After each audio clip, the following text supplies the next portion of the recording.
Good day, everyone, and welcome to today's UFC on Fox, Johnson versus Moraga call. As a reminder, today's call is being recorded. At this time, I'd like to turn the conference over to Mr. Ryan Grab. Please go ahead, sir. Thank you, operator. Hello, everyone, and welcome to the UFC on Fox, Johnson versus Moraga media conference call. As a reminder, UFC on Fox takes place Saturday, July 27th from the K.B. Renato Laranja in Seattle. It's live on Fox at 8 p.m. Eastern, 5 p.m. Pacific, with the FX prelims beginning at 5 p.m. Eastern and 2 p.m. Pacific.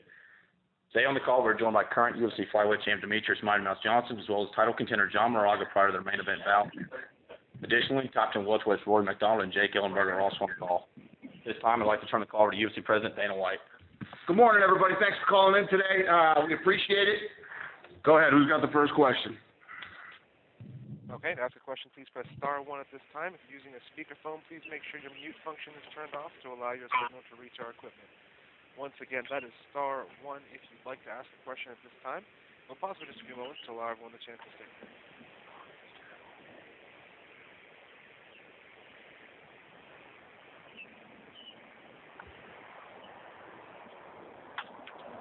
And again, that is star 1 on your touch-tone telephone. If you'd like to ask a question, please make sure your mute function is turned off to allow your signal to reach our equipment.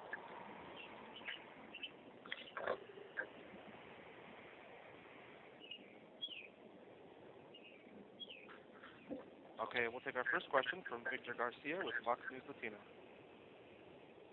Question for John Moraga real quick here. Mighty Mouse has headlined some big pay-per-views. There are actually some big cards that have been on national television. You've been on the undercard a couple times. This is probably your biggest fight, going to be your biggest payday. Does that pressure get to you at all? No. Now, that's pretty simple. What goes through your mind as you prepare for this big matchup for the title? I just gotta win. All right. That's all right. I got it. Okay. Next, we'll go to Heidi Fang with MMA Fight Corner.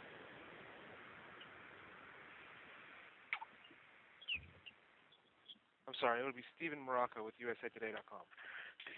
Hey, Dana, I just got a quick one for you. Do you think there's ever going to be a day where we're going to see a flyweight matchup headline a pay-per-view? Yeah, absolutely. What we have to do is, like the gentleman before you said, Mighty Mouse has been on a lot of big cards. Again, he's going to fight on Fox again. And, we're in the building phase of that division. So the answer to that is yes. How do you feel about it so far? Do you feel like you need to add more talent, or do you feel like it's where it needs to be? Oh, it's been great. I love the last fight. Last fight was awesome.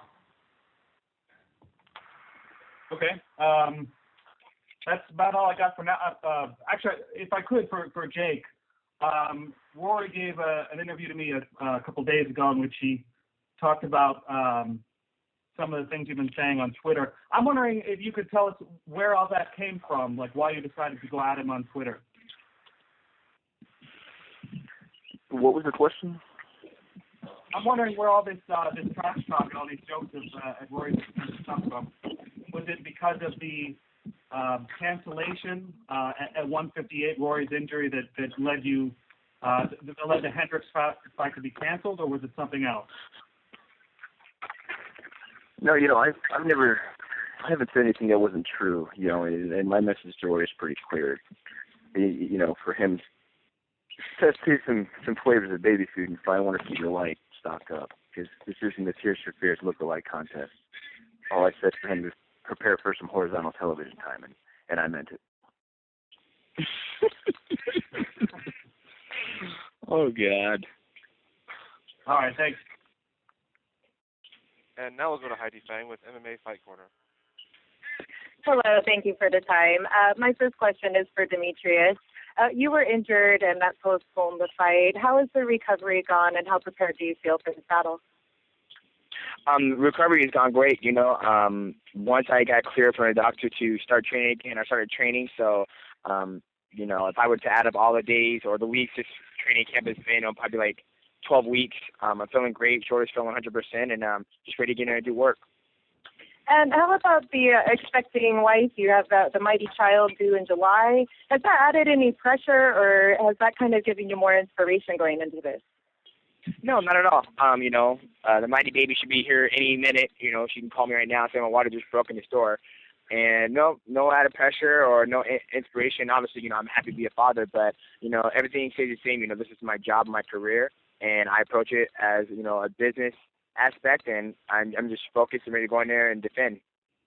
And just one last question, if I could. John Moraga had said that you were boring, that you weren't really a finisher. What was your response to that? I honestly didn't care. It's his opinion. Everybody's entitled to his opinion, and it is what it is. Okay, thank you for the time. And once again, that's *1 if you'd like to ask a question. Next, we'll go to Justin Bureau with MMAsucker.com. Hi, my question's for Rory McDonald. In the past, with guys like BJ Penn who've disrespected you in the same way that Jake has, have you taken a certain pleasure in making them suffer in the cage against you, or is it all business? I don't really care. It doesn't really bother me either way. I don't care about the disrespecting or whatever. I just get in there and fight my fight, and yeah, if they suffer, they suffer. No, I don't really care. They're nice or they're an asshole. All right, thank you very much. Okay, next we'll go to AJ Perez with Fox Sports. This is for Dana. Obviously, the flyweight division pretty action-packed. BJ's had some great fights. But does this division need maybe a major knockout in a big card like this to kind of really solidify kind of this division in fans' minds? I don't know. I mean, that's a fair question. I mean, I think that if you look, Ben Henderson has had fights that have gone to decisions. Controversial decisions. Demetrius has gone to decisions. As long as it's an exciting fight, there's all different styles of fighters. Some guys go in there and they knock people out. Some guys pull off submissions, and some guys, go to decisions but have exciting fights. Like I said, the last fight with Demetrius was an awesome fight. So I don't know. I don't know the answer to that question. Cool. Thanks a lot. Thank you. And again, that's *1 to ask a question. Next, we'll go to Philip Palmier with RealCombatMedia.com. All right, gentlemen, thanks so much for having me. My question is for the champion, Demetrius Johnson. Knowing that Moraga is coming in with, some serious striking power, have you and Matt Hume changed any of your training methods for that? Nope. My last fight I fought, I think he's probably one of the guys in the division that has that one-strike knockout power where he drops guys, and you've seen him do it all the time. And I'm speaking of John Dodson. John Moraga possesses, great skills. He throws great combinations. But as far as me, when it comes to my training and preparing for fighters or fights, we don't bring nobody in to immolate my opponent, or we don't go out and seek information on my opponent. We just train hard, and I believe in my training partners and my coaching, and that's what we've done, and it hasn't let us down yet.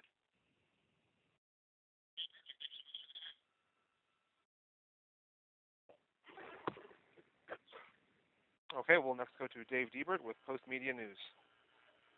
Thanks for the time. Dana, wondering where Robbie Lawler stands, in your eyes right now. Back against Koscheck earlier this year, first time in many years. Great performance. Where does he sit in your eyes right now? Yeah, I agree. No, it's huge beating Koscheck, and I don't know. I mean, we got to get Robbie busier. We got to keep Robbie fighting, and who knows? Maybe he gets close to a title shot. Okay. I mean, he's always an exciting, fun fighter. Robbie Lawler's a fun guy to watch. He's going out there with that attitude. He's going to try to stand on his feet, and he's going to try to knock you out. He's fun to watch. He's just got to get some. Koscheck was a good win. He's got to keep that streak going. Okay, and then just a quick one again for you, Dana, about Rory and Jake. where do you go with the winner of that fight? You know, this is a great fight. I'm really excited about this fight. Both guys are explosive, dynamic finishers, and two of the top guys in that division. So I don't know. I mean, obviously, a guy who wins this fight is right up there and close to a title shot. Would this be Rory's best win? You know, a couple of his BJ. You know, realistically, that's a lightweight. You know, Nate also, you know, had best success at 155. You know, Jake's a legit 170. You know, would this be the biggest for Rory? Absolutely, this is a huge win for him. Not to mention the fact that you know, Ellenberger's last win was very impressive, and this is definitely his biggest, not only his biggest fight, but his biggest test. Okay. All right. Thanks again, Dennis. Thank you. Again, that's *1 if you'd like to ask a question. Please ensure your mute function is turned off to allow your signal to reach our equipment. Next, we'll go to Damon Martin with BleacherReport.com. First question is for Jake. Jake, you know, obviously I know you've had a lot to say about Rory leading into this fight, but just hearing that title talk a second ago from Dana, do you feel like beating Rory, you know, is the kind of statement signature win you need to get that title shot? Because there's not a defined number one guy right now behind Hendricks.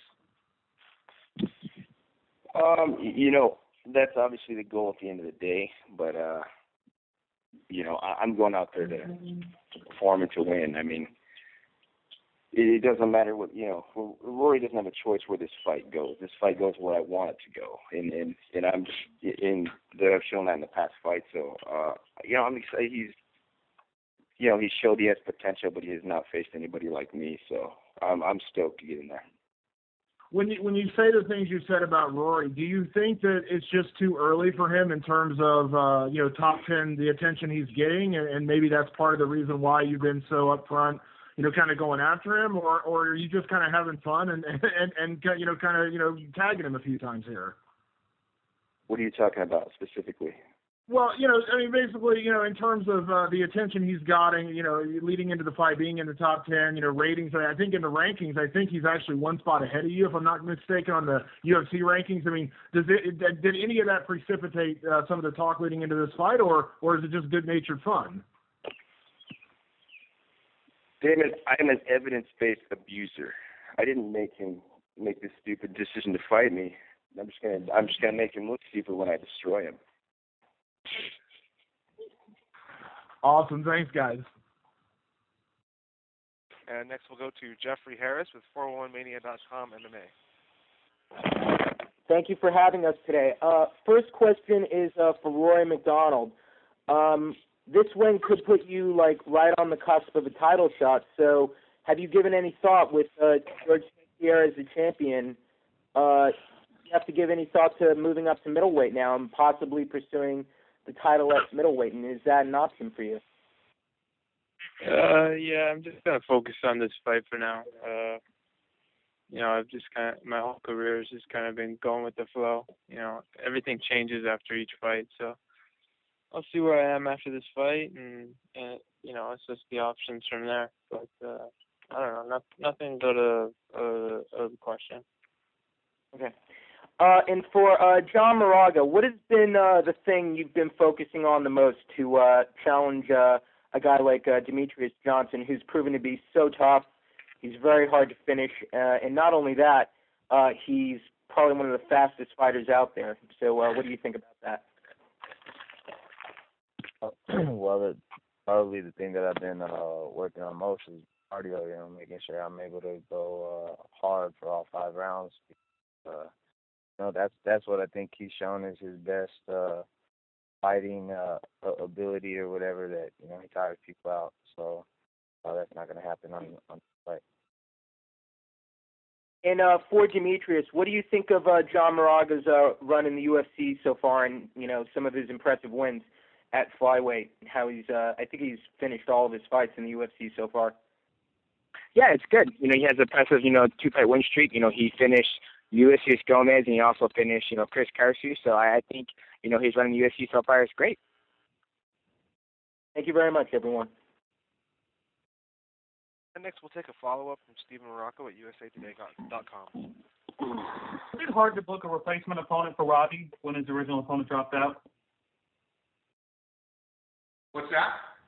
I heard there were several opponents that turned down a fight with Robbie when his opponent got injured. Is that the case? Was it difficult to book a replacement for him? I don't know if that's true or not, but I'm sure it is. I mean, I don't know how many people are that excited to fight Robbie Lawler on short notice. It's a tough fight, but we got it done.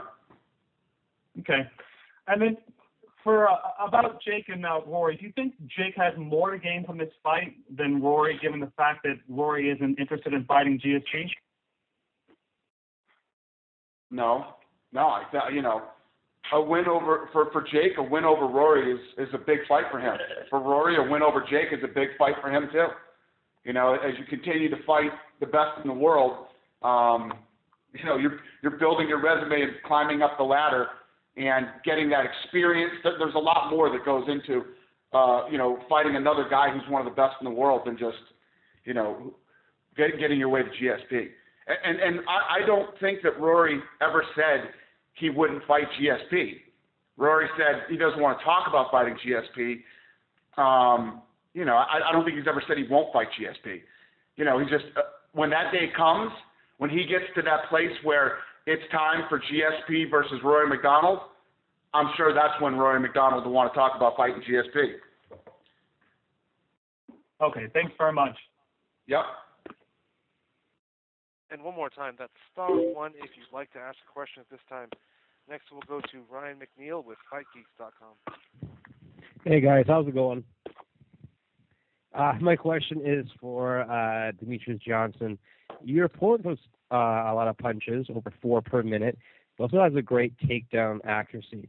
Also, as a relative newcomer to the UFC, his average fight is less than 7.5 minutes.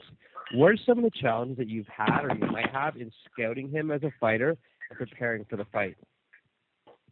No problems at all.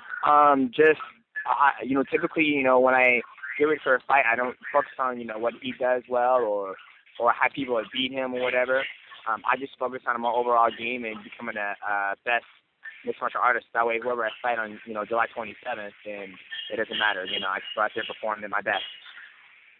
All right, thanks, man.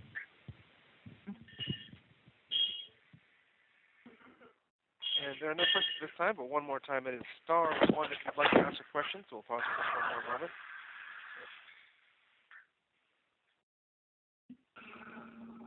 Okay. No more questions? We have a follow-up from Justin Perot at MMAsoccer.com.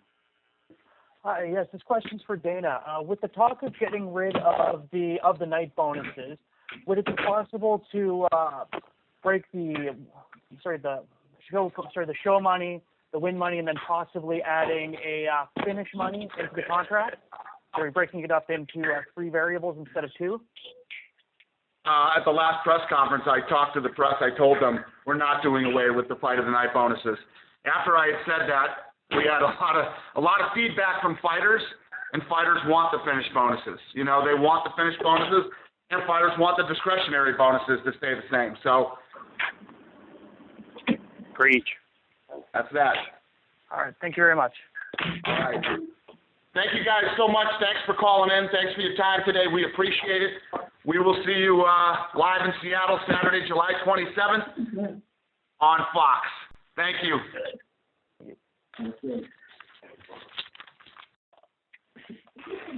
Today's call. We thank everyone for their participation.